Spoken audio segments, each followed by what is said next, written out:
ভূমিকম্প। এই পৃথিৱীত বছৰত বহুকেইবাৰ ভূমিকম্প আহে। তাৰে বেছিভাগ সামান্য কম জোকাৰণিৰ ভূমিকম্পই আহে। কিন্তু কিছুমান এনেকুৱাও ভূমিকম্প আহে যিয়ে গোটেই পৃথিৱীক হিলাই দিয়ে। কেতিয়াবা ভূমিকম্প ইমান ভয়ংকৰ হয়, তাৰ এটা ঝটকাত হাজাৰ হাজাৰ মানুহক মৃত্যুৰ মুখত পেলাই দিয়ে, লাখ লাখ মানুহৰ ঘৰ শেষ কৰি দিয়ে আৰু শ শ মানুহ মাটিৰ তলত দাবি যায় আৰু কোটি কোটি টকা লোকচান হৈ যায়। য'ত য'ত যি জাগাত এই ভূমিকম্প আহে সেই ঠাইৰ অৱস্থা একেবাৰে বেয়া হৈ যায়।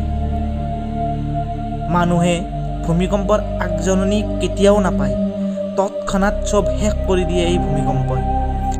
কেতিয়াবা মনত প্ৰশ্ন আহিছেনে যে এই ভূমিকম্প কেনেকৈ উৎপত্তি হয়, কেনেকৈ আহে এই ভূমিকম্প?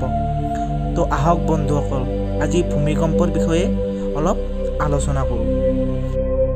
ভূমিকম্প অহাৰ মেইন কাৰণ হ'ল দুখন টেকটনিক প্লেটৰ খুন্দা।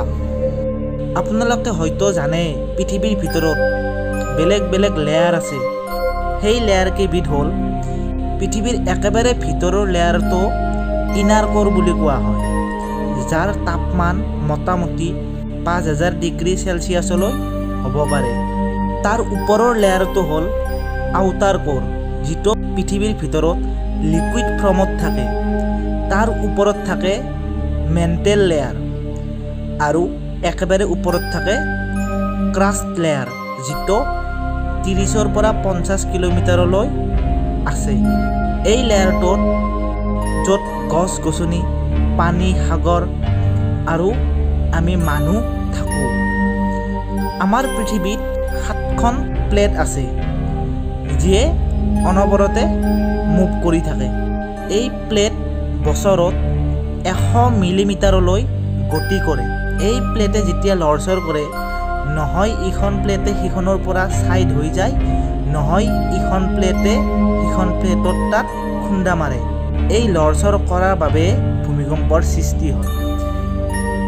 এই প্লেটবোৰে লৰচৰ কিয় কৰে, কিয় এই প্লেটবোৰ লৰচৰ হয়?